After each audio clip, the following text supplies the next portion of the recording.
Good evening. Evening, bud. How you doing today? We're doing all right. It got better, didn't it? You were like a cat on a hot tin roof this morning, wondering whether you made the right decision. I think we all knew that you did. There were some, you get a little resistance, but oh well, move on. And tomorrow's gonna be another day. But today has proven that it just wasn't a day to fish. Yeah, 100%. I mean, we were out in that boat this morning and it wasn't bad in town, but you could just hear that jet boiler going behind you. And we looked at forecast and everything said wind advisory. And I went with my gut. Ultimately, I went with my gut and we said, no, we're not going. Um, no matter what you do in the position as a tournament director, you'll never make the right decision in everybody's eyes. Yeah, that's true. You can't make everybody happy, no doubt. So with that, we made the decision to call it. I think as the day progressed, people really started to see what we were looking at with the forecast. Um, I'd say probably one of the first times the forecast has ever been right. Yeah, it was So pretty spot on. We didn't have the 55-mile-an-hour wind gusts. We did peak at 47. We had a number of 45-mile-an-hour wind gusts, 47, 55. But what's the difference? yeah. So, And at 3 o'clock, I think it really started bucking about 1:30. By 3 o'clock, it was gnarly, even in town. And with the boat slip situation, and it just wouldn't have been fun all the way around. And it was the right decision. I mean, at the end of the day, it was the right decision. This morning, I literally, when we sat on here last night, I was sick to my stomach, and we made the right decision. At the end of the day, we made the right decision. I know it's hard for you because I would guess 100% of the field, including myself, said up until probably 8:30 should have went. Mm-hmm. It just wasn't a big deal. Had that southeast wind, it became east southeast. Things really started to change. I went down to the Dude Ranch to the boat landing there. I got a little video. Here you can see the waves are, foot and a half, 2 foot. They're really not, they're not rollers by any means, but they're flying up over the dock a little bit. Well, it got worse and worse and worse and worse. And every time I tried to go get video, the video camera just didn't show what I was seeing with my eye. And I went, you know what? I'm going to just leave it at that. But it was okay down here because we were sheltered for the most part. And I think it's been a conversation among many that we could have fished from corner to corner. We had a chance to talk to Josh a little bit ago, and I was questioning whether you could have even fished Carpenter, fished the bluffs today. And Josh said, "Yeah, no way." We Yeah. went down there and it was pretty ugly. We've got chocolate milk. We've got 41-degree water. So it's going to be really interesting tomorrow. Somebody's going to come in and catch fish and they're going to find them. If we have rain, we'll have runoff. We're going to have some warmer temperatures in a few spots. Those guys that are lucky enough to find those spots are probably going to find fish. Yeah, I mean, with the wind, and the wind tomorrow starts out of the south, works east, and by mid-afternoon, it's gonna be straight out of the north from the forecast we're seeing. We're only gonna see gusts around, takeoff. We're gonna see gusts around 25, 30. Some apps say higher, but it's steadily going down through the day. It's gonna probably rain all day tomorrow. I'll take rain every day over wind. Yeah, It everybody's got the sucks. rain gear. It sucks. I Yeah, mean, it it's does. gonna It be a does. Yeah. moist, you're gonna be wet. It doesn't matter what rain gear you wear. You're gonna be kind of damp out there. It's not gonna be the best fishing conditions. Talking to people throughout the day, talked to a guy that ran up to the dam, said there was 5 to 7 footers up by the dam. Guys that were just out here as we were getting everything set up for tomorrow were saying they went down to the Dude Ranch later in the day and there was all of 3 to 4 footers rolling over top of the dock. And there's probably 4 to 5 footers in town right now. I mean, it's bronky. And the crazy part is now we're hearing thunder. In the last probably Yeah, 10 right. minutes, we've started hearing thunder. So, it's April, it's South Dakota. We can't predict the weather. It's one thing about fishing tournaments. Like I told one guy, if I could put a giant bubble over and control it, I'd be a bazillionaire, right? I Oh, mean, yeah. like Yeah. if we could figure out how to control it and do that, you can't do it. So ultimately tomorrow is going to be a lot of fun. Some guys unfortunately couldn't fish tomorrow. Uh, they went home. It sucks. I mean, I want to see everybody go out there It's and unfortunate. compete for the money, but it's going to be a brawl tomorrow. We'll beat down. I think we're going to see some good fish. I think guys' pre-fish is going to change. Yeah, do. I think so too because the pressure has dropped. It was quite low. It dropped below 29.7. So, it's getting low. The fish will still bite at 29.7, but it's going to change the bite. And I don't know what's happening now. If pressure's still dropping, I would guess it is the way the front's coming through. But Yeah, I don't know anything tomorrow may about be a I don't different know day. anything Tomorrow will be, about that. yeah, it's going to be a My different day windy tomorrow. app shows 3 fish on it, which is good. Today about 2:00 it showed a skeleton fish, which is really bad. Well, So I don't okay. know about pressures. I don't know about that stuff, but I think the big factor tomorrow is going to be, the Bad River, sorry, Fort Pierre talk, but the White River is puking mud because of the snow In last a week. big way. And with the south wind, I mean, we're seeing mud just outside of Cedar Shore Bay, where this morning it was clear. So there's going to be a lot of different areas that people practice in that's going to be completely different. There's going to be, the southeast heavy wind beat the shore, and it was supposed to be southeast. It was mainly east. Yeah, right. For the most part. of the day, it was Yeah. east, and that's where it doesn't get a good reputation in town, because if you look at the big huge bluffs, and when we were out there this morning at 5 a.m., I sat out there and look. You were on the boat with me and Nate, and I said it's not bad. No, it wasn't. It's And my gut was saying, "Oh boy, gonna have to fish. you know, It's and gonna suck later," and it would have too. It would have been a horrible day. and it wasn't bad, and you know, and it was, you could hear that jet boil blowing above you. And we made the call on the boat because I just looked at the forecast, just kept showing wind advisory all day. And we made the decision. Then me and you drove up to the rest stop where the dignity statue is. And as we're driving, the flags are blowing. They keep just getting steadier. And we get up there and the flagpoles are bending. Yeah. Like it was, blow your hat off. it was bronchi. And that meant any bend that's going east and west was going to be completely gnarly, and we made the right decision. At the end of the day, we made the right decision. No matter what you do as a tournament director, you're going to upset some people. I try to think of everything in the book to not make upset people, but we made the right decision at the end of the day. And tomorrow is going to be so much fun. I think we're going to see, the fishing that I'm hearing, the pre-fishing from guys, if people can find them, the fish are healthy. What was one guy telling us, 3 pound, 18 inches. Yeah, right. Today. That's fantastic.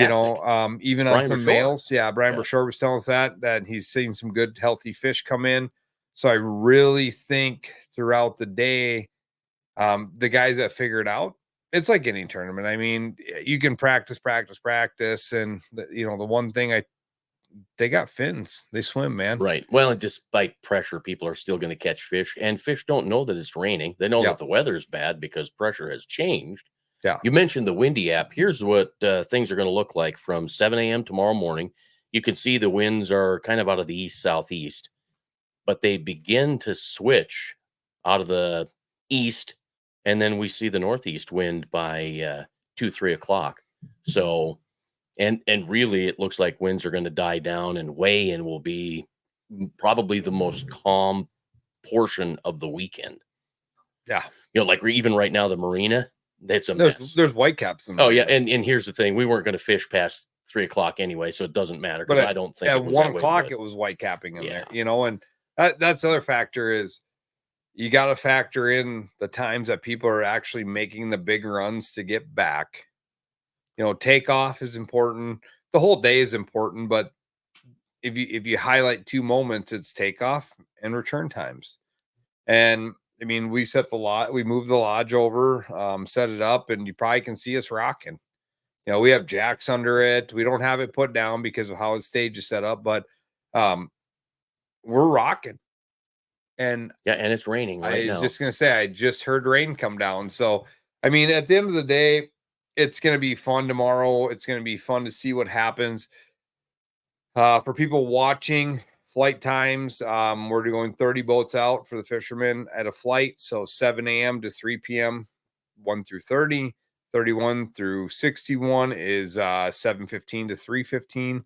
62 through 92 is going to be 7:45 or 7:30 to 3:30, and then boat 93 to 120 is 7:45 to 3:45. We're gonna do some live on the water tomorrow. We're not gonna be out there, but we've got some guys that we're working with. We're gonna get a few more to hook up with us. Some might be live, some might be video, depending on their service situation. Get some on the water coverage.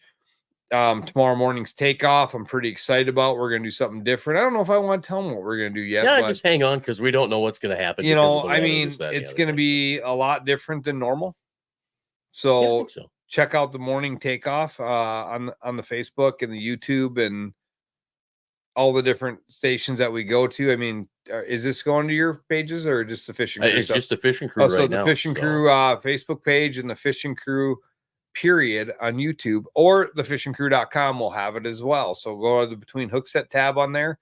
You'll see it tomorrow afternoon. Tomorrow midday, we're going to do some midday reports with the anglers on the water. And then tomorrow afternoon for weigh-ins, we're going to kind of switch that up a little bit. So it'll be a lot of fun to see the day, how it progresses, get a little more insight on the water than we probably ever had. Yeah, I think so, because we've got a National Walleye Tour champion. We've got another National Walleye Tour angler and guide that guides on the lake. We've got Jared Stroman, who also guides on the lake. There's Brian Dahl, who guides on the lake, who was the winner last year with his dad, Ron. Yep. We've got past champions. Yep.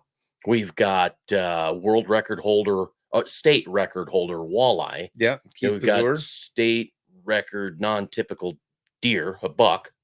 I don't think it's world, I think it's state. Yeah. So Austin archery Early. buck. Yep. Archery. That's right. Hey, you know what else we have? We have the state record eel pout holder in the tournament. Are you kidding me? Oh, I didn't big know old that. junkfish Bible. Oh yeah. Oh, okay. Okay. He has that. We have Garrick McCumsey, who's won 5 Governor's Cups. Yeah, right. He's a stick down here. We have Lee Paulson, Scott Handels. PWT. I mean, yeah, they're local guides. They've won the tournament before. They are very tough on this water. Josh Moret. We have Skippers. Skipper boys. Yeah. I mean, they're MWC champions and they fish cross country and just because they've fished cross country or they're NWT champions or they're state record eel pout holders, you win or lose anywhere. Win or lose. But we also have some guys that we might not know. Right. That we might not pick out their names. And, I talked to a couple of guys that it's their first time ever fishing here, or, that's one thing about a one-day shootout. Anything can happen. Yeah. You stumble across that right big fish.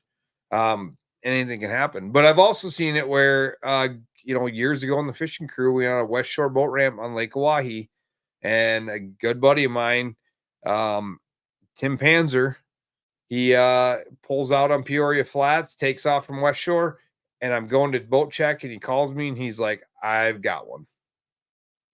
And up until Gov Cup last year, was probably one of possibly the biggest, his top 5 biggest fish I've ever weighed in 16 years. And it was just over 11 pounds. He was with his wife. She gets it on, and he rips the rod out of her hand.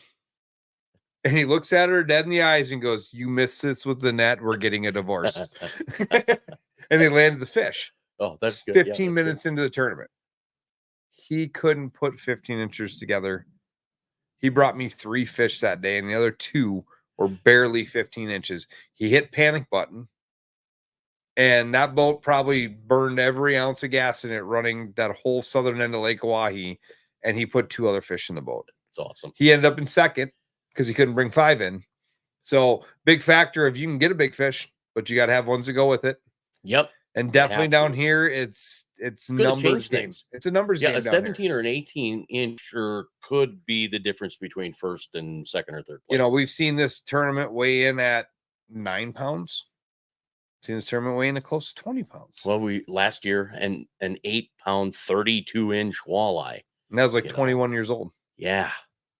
Yeah. And then you had the Alberts that caught the 11-pound walleye in practice. Yep. So the big fish are in here. Oh, absolutely. No doubt about it. It's just going to be a joy to find out how it goes tomorrow. And about the fish, the one thing that, also, part of the factors today, there's, like people ask me, what's your, excuse me, leading up to the week, what's your threshold? What's the number? There really isn't a number. There's multiple factors that go into it. And it wasn't obviously, and first and foremost, angler safety was my number one concern. But this boils down to, guys who run $100,000 boats and you don't want to bust them up. You have the new docks at Cedar Shore that we can't tie up to yet because they're just getting the anchors put in. We don't want to wreck them because they are gorgeous. I cannot wait to see this thing fully functioning this summer. It's going to be awesome. We didn't want to wreck those. But other thing that nobody hardly thinks about is this is a catch and release tournament. Mm-hmm. And if you'd have put fish in your live well all day and sat out there in them waves, our release rate would have been terrible. And that's not something we want to do. Unfortunately, South Dakota makes us kill every fish after June 1st to September 15th. Outside of our powers, we have to do kill terms after that. We try to do catch and release in every water we can. There's multiple factors that go into that kill, reason for kill, but we try to release these fish back in the system as much as we can. In every year we've done this, we've had the game fishing parks down here collecting saugers, male saugers to make saug ice. They'll be back tomorrow. So we have a biologist right there at the bump tank. He's sitting there looking at fish that are, and so we're doing our best. And, they've been gracious enough. They have their truck with oxygen. If we have one that is possibly, he thinks is going to make it, but it's not doing well in our flowing water tanks, we put it in the oxygen tank. And if it doesn't do well in there, then we have to pull it. But we monitor all these fish. We don't just take them off stage and dump them back in the lake. We put them in tanks. We watch them, make sure they're going to be healthy. I think GFP was here last year. I'm sure they'll be here again. He's collecting the biologists coming here to collect saugers. So, we have a biologist. It's great we have a biologist, and I thank Game Fish and Parks for doing it. Rather have them here. They're doing it for their reasons to collect saugers, male saugers, and to get them so they can make saug ice and stock all these little lakes. And what people don't know about saug eyes is they don't breed in the wild. Saugers and walleyes don't cross. They have to make them, and saug eyes are a sterile fish. They don't reproduce. So every saug eye you catch is a produced fish, and mainly a lot of the saugers, male saugers, come from Lake Francis Case down here, and we help provide a lot of that. And so we didn't want a whole bunch of dead fish, and we wanted to get them back in the water for future tournaments to come. And it's going to be, everything was made the right decision today, and we're going to have a great time tomorrow. We're going to have some weather overnight. Yeah. It'll change things a bit. We're going to have some rain tomorrow. Yeah. But we're going to go down there and watch these guys battle it. And one day shootout. There will be some zeros. But there's some heroes. Yep, there'll be some heroes. There's going to be plenty of 7-pound to 12-pound. Last time I fished here, we caught a ton of 18. I shouldn't say a ton, but we caught plenty of 18s. So you go with that 2.5 to 3 pound thing, only 7 to 12, but 18 pounds, over 18 to win it. I had a nice conversation with an angler today for about an hour. He came over and was talking to me, and he's like, "Man, I'm bored." And I said, "I get it, I'm bored too." But he goes, we've won this tournament with slots. Yeah, sure. He goes, we've placed in this tournament with slots. So it doesn't take the big fish down here. You look at Lake Oahe Gov Cup, you better have at least one, if not two overs a day. Down here, you can bring in 18, 19-inch fish and win this thing. We'll see. Yeah, we'll have a number in mind? Or don't you want to go there? Honestly, I haven't even thought about it.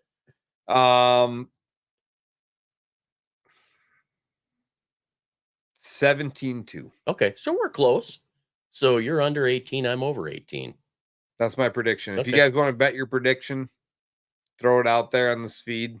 Yeah, love to see it. Yeah, love to see what people think. Remember, they're weighing 5, their best 5, and only 2 over 20, 1 per angler over 20. The minimum is 15 inches. So when you're factoring your number, factor that in. I haven't heard anybody saying they're not catching pre-spawns. So all the females sound like they're I pre-spawn. would say they would be with 41-degree temps on the surface and the colder weather we've had. And I think they've had 37-degree water for a week or more. So I don't think the spawn is nobody's got anything milking. So I think there may be a few pre-spawn fatties tomorrow, and I hope so. Yeah. So I'm excited. All right. We'll wrap it up then until tomorrow morning. Tomorrow morning. Yeah, have a wonderful night. Sleep well, all. Awesome. See you tomorrow.